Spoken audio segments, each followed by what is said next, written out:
Hello मेरे प्यारे बच्चों। कैसे हैं आप सब? आई होप आप सभी लोग अच्छे होंगे, मजे में होंगे और अच्छी तरह पढ़ाई कर रहे होंगे। तो जैसा कि हमने कल जो चैप्टर का नाम है जव क्रम यानी कि लाइफ प्रोसेसेस, उसको मैंने हम लोगों ने पढ़ा था कल, वो पहला लेक्चर था। आज उसकी उसी के आगे से हम लोग कंटिन्यू करने वाले हैं। ठीक है। तो बच्चों, आप लोग पेन कॉपी लेके आराम से बैठ के तैयार हो जाएं। हम लोग चैप्टर को स्टार्ट करने वाले हैं। जो ये हमारा सेकेंड लेक्चर है। ठीक है। देखो बच्चों, मैं बार बार कहता हूँ कि हमें चैप्टर को एक टेस्ट के साथ पढ़ना है, इंजॉयमेंट के साथ पढ़ना है। अगर हम चैप्टर को इंजॉयमेंट के साथ पढ़ेंगे तभी हमारा हमारा हर एक कॉन्सेप्ट जो है वो क्लियर होगा। अगर हमारा कॉन्सेप्ट क्लियर नहीं होगा तो हम बीच में फंस जाएंगे। ठीक है। तो हर एक कॉन्सेप्ट को अच्छी तरह से समझना है प्रॉपर तरीके से। और उसका सबसे पहले हमें जो लेक्चर देखना है वो किस तरह देखना है हमें ये मालूम होना चाहिए। मैंने कल भी बताया था आप लोगों को कि हमें लेट के या सोते हुए लेक्चर को नहीं देखना है। हमें प्रॉपर तरीके से चेयर और मेज पे बैठ के कॉपी पेन जो नोटबुक हमारी है उसको सामने रखते हुए, बुक को सामने रखते हुए, उसके बाद हमें आराम से लेक्चर को करना है। और जो भी नोट्स सर बनवाते हैं उसको प्रॉपर तरीके से नोट्स बनाना है। ठीक है। नोट्स बनाने से ये बेनिफिट मिलता है कि हम एग्जाम समय में आसानी से याद कर लेते हैं। ठीक है, ताकि हमें एग्जाम में प्रॉब्लम ना हो। देखिए, मैं जो नोट्स बनवाता हूँ वो बिल्कुल इजी जुबान में यानी कि अपनी लैंग्वेज में बनवाता हूँ, ताकि आप लोगों को समझने में भी आसानी हो और याद करने में भी आसानी हो। ठीक है। तो हम लोग एक पावरफुल मोटिवेशनल स्टोरी के साथ, फुल एनर्जी के साथ इस चैप्टर को शुरू करते हैं। ठीक है। तो आप लोग प्रॉपर तरीके से नोटबुक लेके और तैयार हो जाए। ठीक है। चलिए।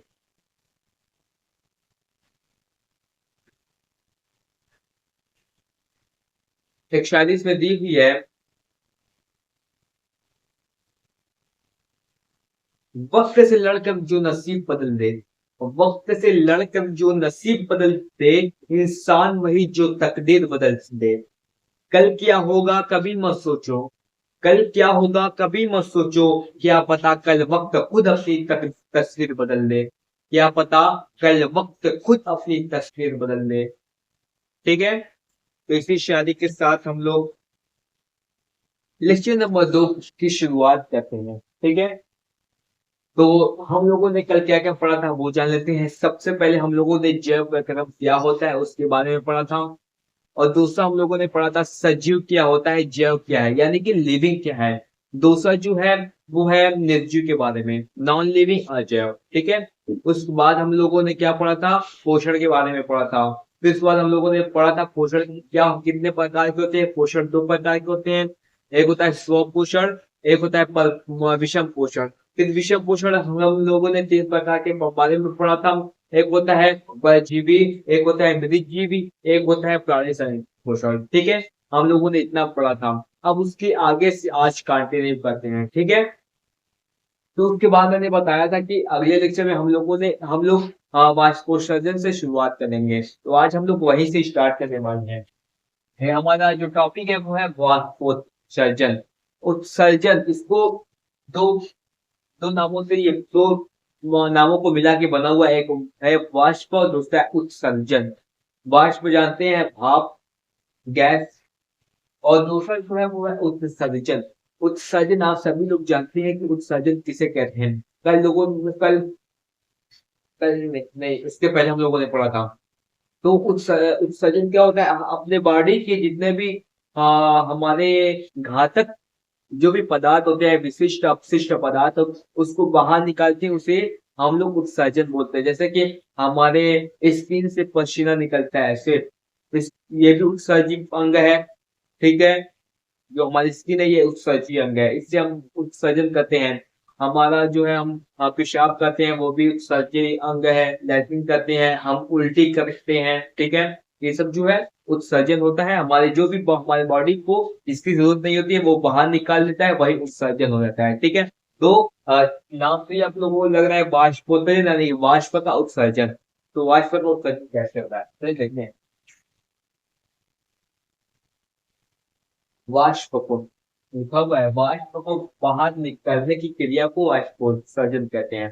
जब वाष्प बाहर निकलती है तो उसको हम लोग वाष्पोत्सर्जन कहते हैं। ठीक है, वाष्प को बाहर निकलने की क्रिया को वाष्पोत्सर्जन कहते हैं। वाष्पोत्सर्जन क्रिया पौधों की पत्तियों में उपस्थित रंध्र, जो जब आप लोग देखे होंगे पत्तियों के निचली सतह पे एक रंध्र होता है जिसको स्टोमेटा कहते हैं, स्टोमेटा वही होता है। उसके द्वारा जो है वो जो पेड़ होते हैं, पेड़ की पत्तियों के नीचे जो रंध्र होता है स्टोमेटा, उसी से पेड़ पौधे उत्सर्जन करते हैं। ठीक है, और ये एक जो है वो जल की हानि है, जल हानि अभिक्रिया है, क्रिया है। इसमें जो है वो जल का लॉस होता है, हानि होती है जल की। ठीक है, और रंध्र के क्या कार्य होते हैं वो दिया हुआ है। रंध्र जो है, रंध्र के कार्य इंस्ट्रूमेंटा के कार्य क्या है।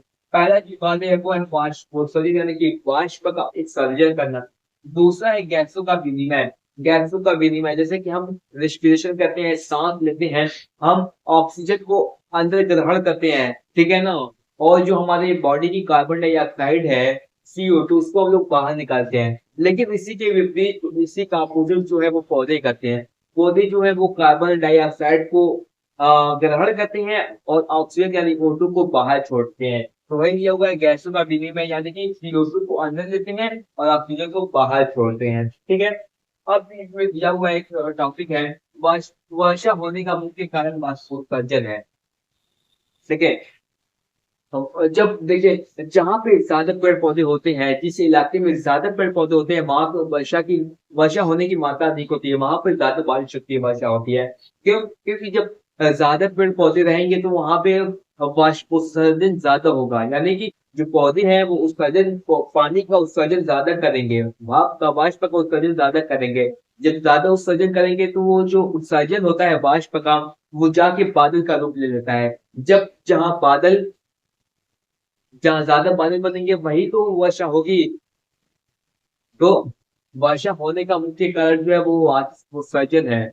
अब हम लोग अगले टॉपिक पर बढ़ते हैं, उसका नाम है प्रकाश संश्लेषण, फोटोसिंथेसिस।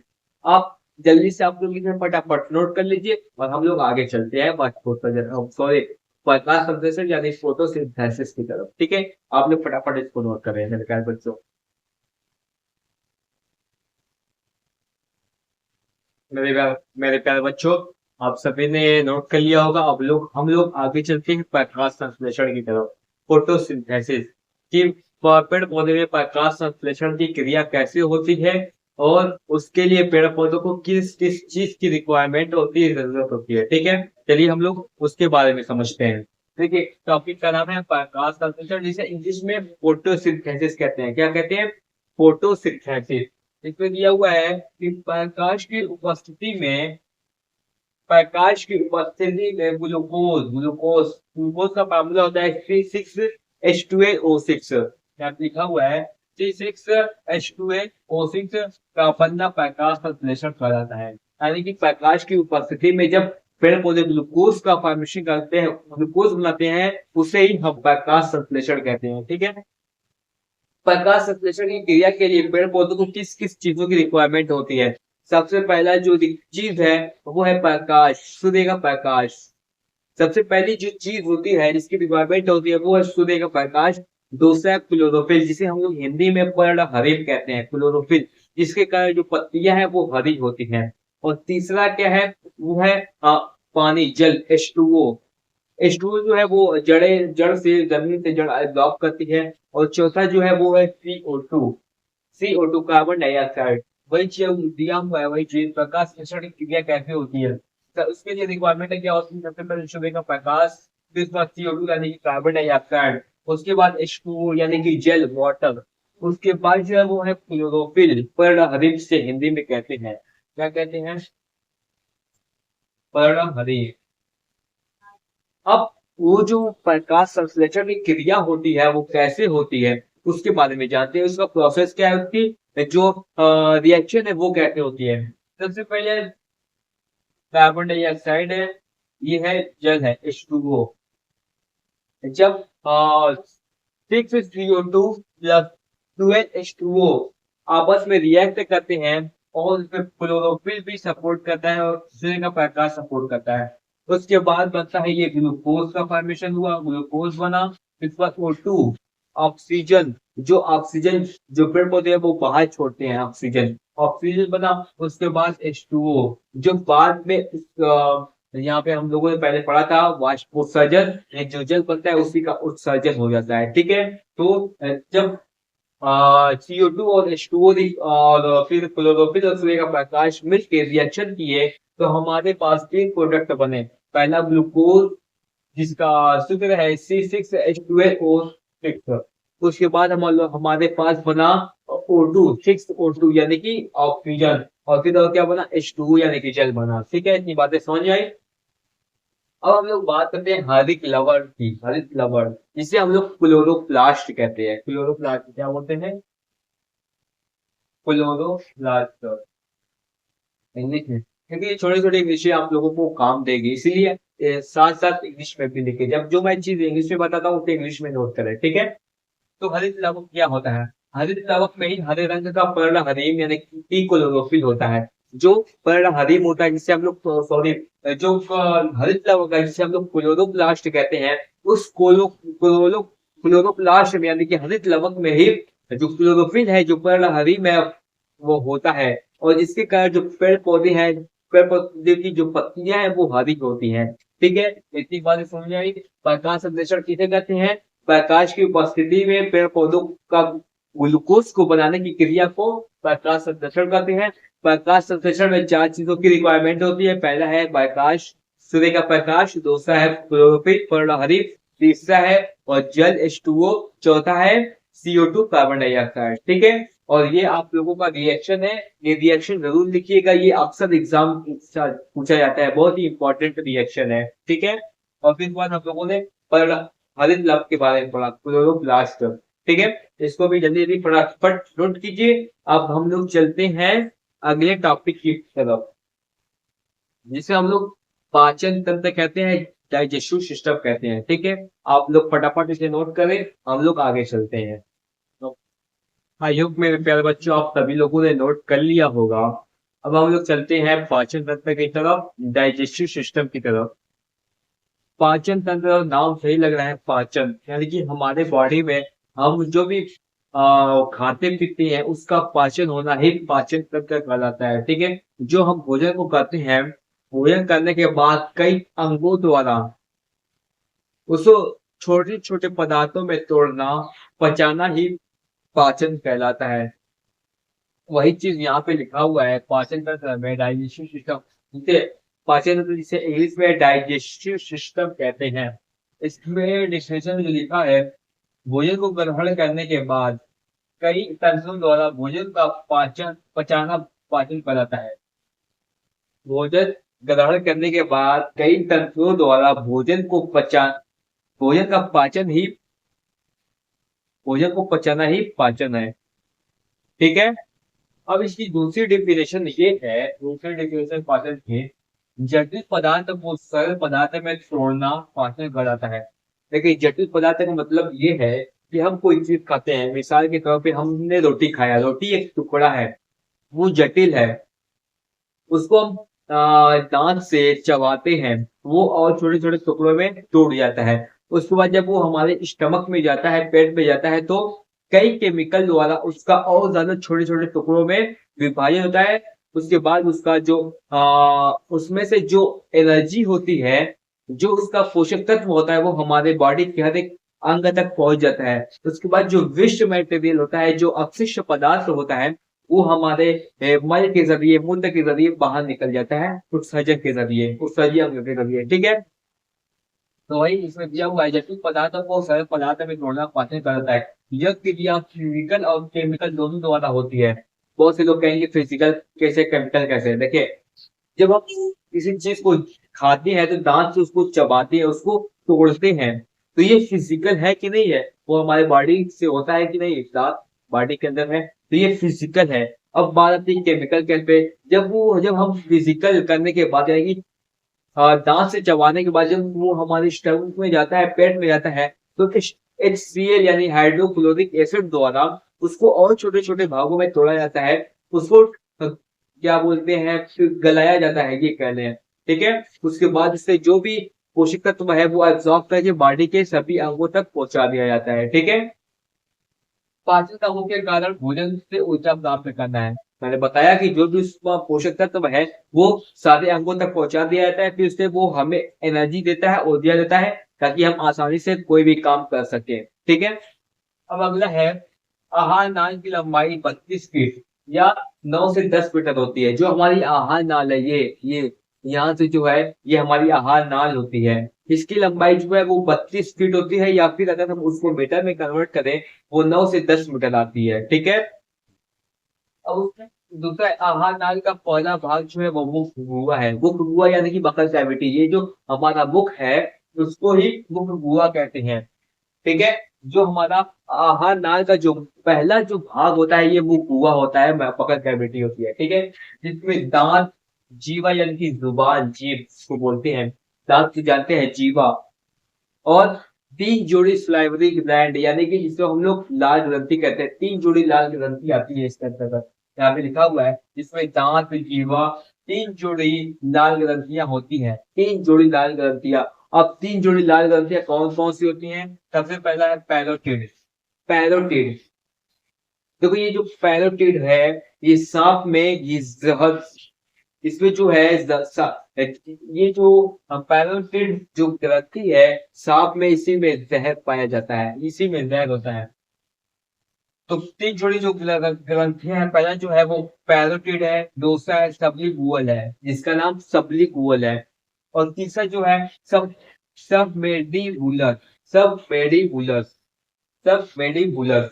3 ग्रंथियां हैं, पैरोटिड, सबलिंगुअल और सबमेंडिबुलर। इतनी बातें समझ में आई? अब आप जल्दी जल्दी इसको नोट कीजिएगा, ठीक है ना। अब हम लोग मिलते हैं अगले लेक्चर में। देखिए हम मैं ज्यादा नहीं, थोड़ा थोड़ा पढ़ा रहा हूँ ताकि आप लोगों को आसानी से याद भी हो जाए, समझ में भी आए, ठीक है। इतना नोट कर लीजिएगा। अब हम लोग अगले लेक्चर में मिलते हैं, इसके आगे इसमें और भी बाकी है। अभी ये जो पाचन तंत्र है, डाइजेस्टिव सिस्टम है, वो खत्म नहीं हुआ है। सबसे लंबा ये प्रोसेस होता है।